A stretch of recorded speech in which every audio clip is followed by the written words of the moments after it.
Hello, my friends. It's me. I hope everybody out there is doing all right and is having a good day. Now, today is going to be an easy lesson, no grammar. I'm just going to introduce some vocabulary words and some concepts that will show up in the chapter.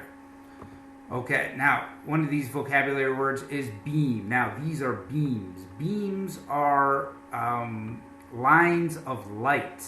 This is a laser beam. Beams can come from a laser, beams can come from artificial lights, or beams can come from the sun, a natural light as well. These are beams, a beam. Okay, ignite. We have the word ignite. Now, ignite is a verb, and ignite means when you start a fire, you are igniting the fire. Okay, we have a spark. A spark is a tiny piece of fire. A tiny piece of fire is called a spark. These are all sparks here. These things, which we often use in the United States for 4th of July, our Independence Day, and Brazilians often use on New Year's Eve, these things create so much sparks that their name is sparklers. These are called sparklers. And there is the famous quote from the fire department campaign of the government all over the United States. It only takes a spark, which means that everybody needs to be very careful with even small amounts of fire, because it only takes a spark to start a forest fire. A big fire can be started with just a small little spark. Okay, a doorknob. This is a doorknob. I Googled for some more interesting doorknobs. Here's some cool doorknobs, but they're all doorknobs. Okay, a carpet. Now, a carpet is a big area with this material on the ground. This is a carpet. Now, in the United States, a lot of houses have carpets. In the United States, typically the whole house has carpets. Probably not the bathroom, but other than the bathroom, the whole house has a carpet. One big area of this material on the floor. And in Brazil, we don't have it very much because it's too hot here, and the carpet frequently would absorb too much humidity and become very dirty. Now, a carpet is a big area with this material. However, a rug is a much smaller area with this material. So here is a carpet, and here is a rug. Not hug. A hug is what Brazilians do to their friends and to their family. This is not a hug, it's a rug. Okay, tap. Now, this is a tap. Tap is typically when you put your hand on somebody's shoulder to get their attention. A tap. But this we often refer to as tap water. This is bottled water, and this is tap water. This tap has nothing related to this tap. This is tap water, and this is bottled water. And if you go to a restaurant in the United States, they are required to provide tap water for free. And most restaurants typically do that. When you sit down at a restaurant in the United States, they will put a glass of water with ice on your table for you to drink. This water will be tap water.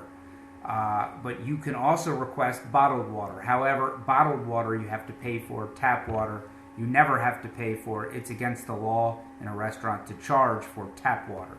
Okay, ring. Not this type of ring. This type of ring goes on your finger. We're talking about different types of rings.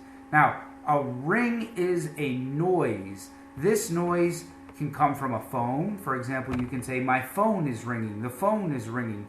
Did you hear the new ringtone on my phone? A ring can come from a phone. A ring can come from a bell. This is a bell. For example, it says, ring for a coffee. When you want the coffee, you ring the bell. Ding, ding. And also, high-frequency noises, we can refer to them as a ringing sound or a ring. A high-frequency noise can be referred to as a ring. Okay, shatter. Shatter is the action that happens when glass is broken. Now, you can say the glass is broken, or you can say the glass is shattered. It's just another word. For example, here is shattered glass. Here is shattered glass. However, we also use the word with emotions. For example, here you have a book, A Shattered Heart. Somebody who is very sad emotionally, you can say, wow, I'm just shattered. My bird died today, or my fish died, and I'm just shattered. This means that you are broken emotionally, that you are in a bad emotional state. Okay, what is this in English? Do you remember? It's important because it's in this chapter. It's a yawn. This man is yawning. Yawn can be a verb or a noun. For example, you could say, he yawns. In this case, it would be a verb. Or you could say, this is a yawn. This is a yawn. The yawn would be a noun. Okay. Now, what is he doing? Do you remember? He is burping. Yes, this is a burp. And burp can be a verb or a noun too. He is burping. This is a burp. In the past, he burped. In the past, this would be he yawned. He burped. Now, what is this? Now, what is this? Do you remember? Sneeze. And this also can be a verb or a noun. For example, he is sneezing. This is a sneeze. In the past, sneezed. Okay, now what is this? Do you remember? This is called the hiccups. And hiccups also can be a verb or a noun. He is hiccuping. He hiccups. Or I have a bad hiccup would be a noun. In the past, hiccuped. Okay, now what is this? Do you remember?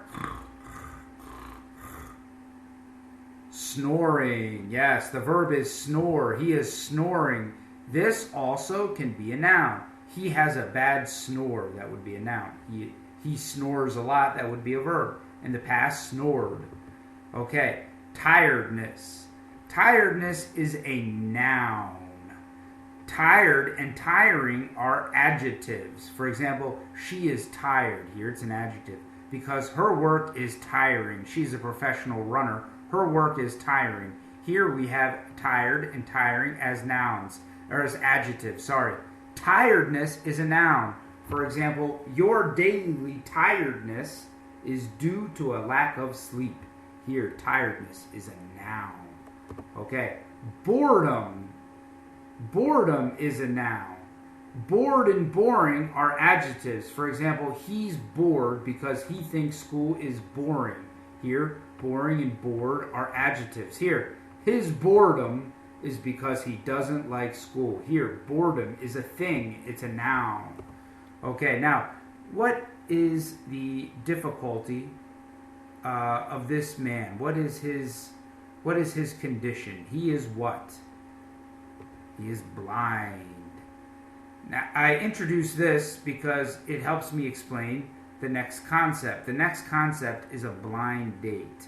Now, a blind date has nothing to do with blind people. Blind date is when you have a romantic, the only way to say it in Portuguese is encontro, with a person that you have no idea who it is. Let's say you have a friend and your friend says, wow, you're single. I have a friend who's single. Why don't you go to a restaurant with her and you guys go and talk? That would be a blind date. You don't know the person. You might not even know what they look like, but you are going to meet them somewhere at a restaurant or a movie. It doesn't need to be romantic. It's just a meeting with two people with the intention of maybe one day being romantic. Okay. Now, I introduced the word blind, so I felt it necessary that I introduce this word. A person who can't hear. What is the condition of this person? They are deaf, which is kind of strange because it's similar to death, which is mortal, but this has a different pronunciation, deaf, with an F at the end.